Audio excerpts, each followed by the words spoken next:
Warna baru, waduh fluid, bilang saya melanggar HAM toh. Ini lagi pasang kemarin 2,8 meter temboknya di atas air. Kalau ini robo lagi pasang tinggi, 15.000 orang mati, bilang saya kejam nggak? Ya, masih dulu gue pindahin dia ke rumah susun supaya lebih baik, udah mau kejam juga. Kalau buat alasan-alasan yang bilang itu gimana Pak? Aja kau bilang.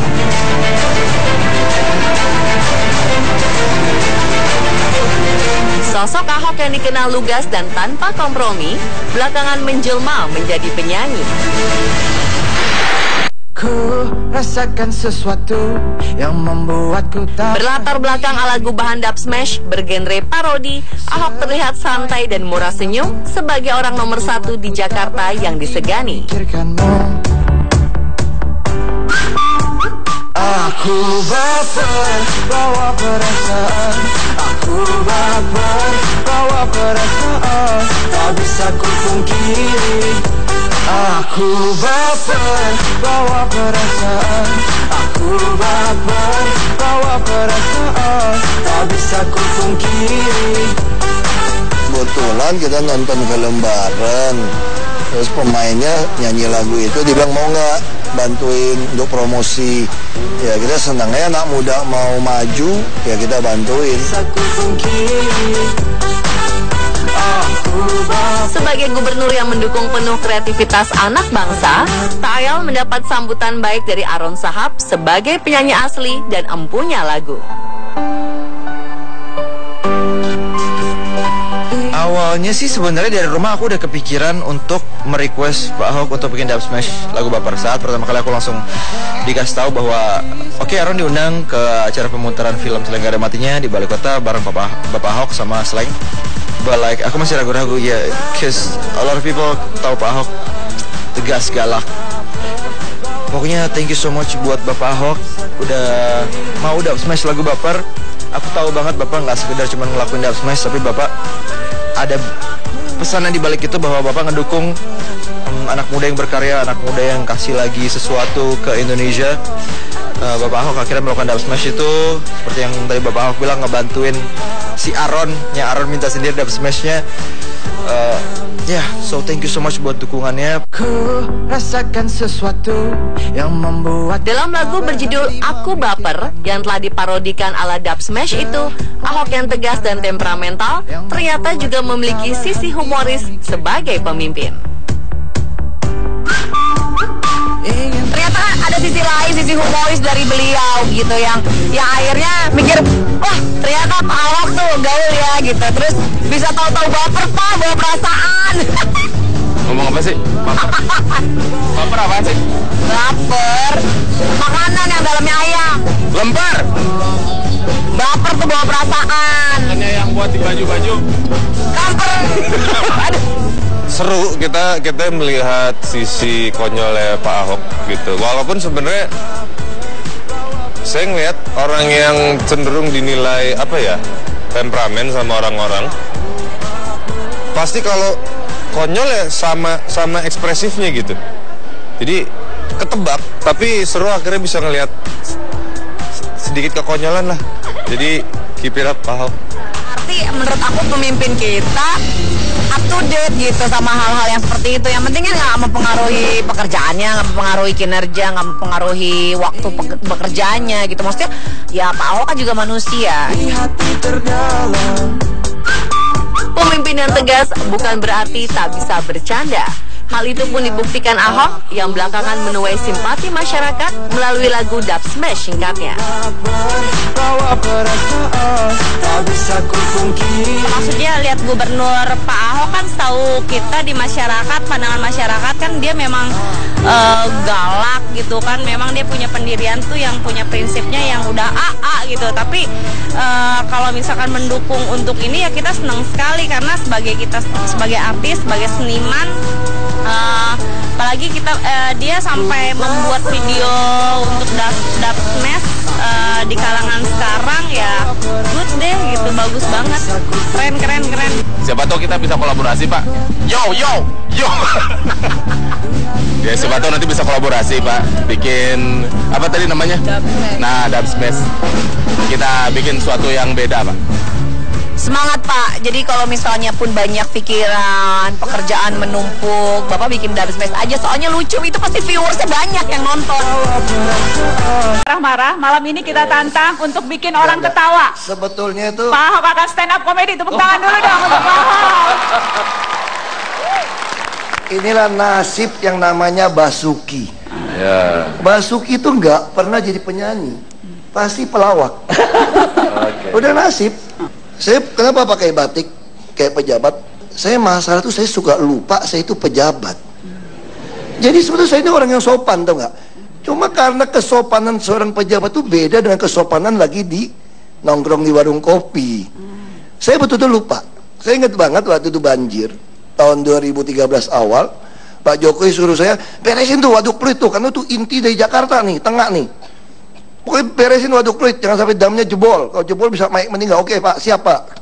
Terus pagi-pagi saya ngatur 1.200 orang mau pindah, mau ngerayu ke Marunda. Jadi di kantor lurah saya cek semua. Tiba-tiba ini jam 10 nih, sampai jam 10 tiba-tiba semua pegawai PNS itu panik, tau gak? Semua kayak panik terus cepat-cepat turun ke bawah. Ada apa? Saya bilang, ada apa? Pak Wali Kota datang, Pak Wali Kota datang. Langsung saya juga ikut turun cepat-cepat ke bawah. Terus sampai di bawah, terus Pak Wali Kota lihat saya, dia pikir, waduh mau dimarahin Pak Wagub ini. Mohon maaf Pak, saya terlambat Pak, ada acara keluarga Pak. Terus kenapa mohon maaf sama saya ya? Pak Wagub, mohon maaf Pak. Iya, gue Wagub ya. Otak saya ini, tadi kadang kita politikus, kita ini kelamaan jadi pengusaha. Kalau dengar wali kota mah cepet-cepet disambut, takut kita. Ya malam ini saya pakai baju ini tuh supaya mengingatkan saya tuh saya ini gubernur. Saya takut nanti depan Pak JK saya salah kepleset gimana? Gawat kan? Terus kemarin saya tanya di teman, kok kayaknya lu lebih sembuh deh sekarang. Minum obatnya apa? Enggak, aku minum obat masih sama, tetap PPG, yang pura-pura gila, pura-pura goblok. 1,5 tablet tiap hari. Kalau kurang pas bahaya. Enggak, lu ada terapi apa? Kok kayaknya sekarang lebih inget kamu tuh gubernur gitu loh. Aku ketemu, dikirimin orang di BBM, kirimin video pendek bagaimana meningkatkan daya ingat. Gimana caranya? Coba waktu kecil kalau nakal diapain? Diginin dari mak bapak lu kan.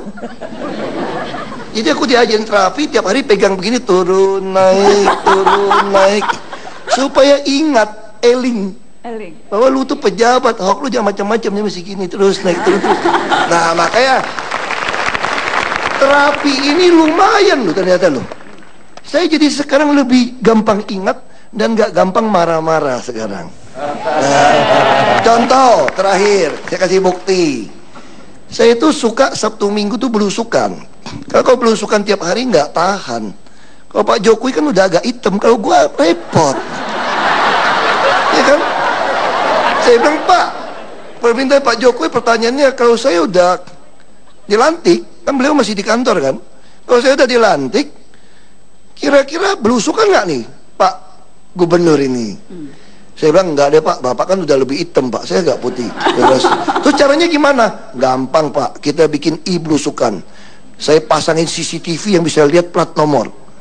Nih Jakarta sampai tahun depan bisa 7.000 nih, kelihatan nih sampai plat nomornya nih. Terus Pak Jokowi nggak bisa. Tetap harus ke lapangan, karena ketemu rakyat itu beda, kata beliau kan. Saya setuju Pak, jadi kapan? Kita cari yang gratisan Pak. Kapan yang gratisan? Ngumpulin massa yang gratisan. Tunggu undangan kampung. Ya kan? Kasih ampau doang, ngumpulin orang banyak duduk aja situ. Kawinan. Terus datang kampung-kampung pelosok kan. Ada yang datang di rel kereta api. Samping rel kereta api tembok dijebol, dibikin panggung pesta. Terus saya datang kan. Ya, ini rel kereta api nih, jalan kan. Terus apa saya nyalamin, Ahok, gitu tuh. Emang cuma dulu doang dipanggil. Aku juga kakak dipanggil gubernur. Ahok datang. Ya udah, udah masuk. Biasa kan, foto-foto kan. Udah foto-foto pulang. Terus mobil masih jauh nih, saya lagi jalan nih. Waduh, ini kayaknya ada preman-preman juga nih. Banyak pakai tato-tato, tapi ada pengawal nih. Terus begitu naik ke mobil, jalan pelan, jalan berbatu jelek, buka kaca. Tahu nggak tuh? Masyarakat panggil apa tahu nggak? Ahok enggak. Pak, tolong ya Pak, jangan digusur ya Pak. Ya ilah, dia aku datang bilang mau gusur. Datang ke tepi sungai juga sama. Pak, tolong ya Pak, habis dari sini jangan digusur ya. Terus saya jawabnya apa coba? Masih terus terang, ini zaman modern, nggak bisa bohong. Kaca belum tutup, bilang ini. Tenang, tenang, belum giliran, tapi pasti digusur. Saya kira itulah kira-kira suka dukanya. Terima kasih. Terima kasih. Terima kasih Pak Ahok, Pak Ganjar, terima kasih. Masih akan ada surprise. Tadi aku sebut Kang Emil Bapak Jomblo Nasional. Karena kayaknya wali kota yang paling concern sama nasib para jomblo itu Kang Emil. Sampai bikin taman jomblo loh di Bandung. Gini, itu efektif nggak taman jomblo? Harus dibuktikan dulu. Di Bandung itu penduduknya kan 2,7 juta, 60% di bawah 40 tahun. Dan ini mewakili populasi Indonesia. Nah, secara statistik di bawah 40 tahun itu rata-rata statusnya memang single atau jomblo. Tapi jomblo itu nasib, kalau single itu pilihan. Jadi beda.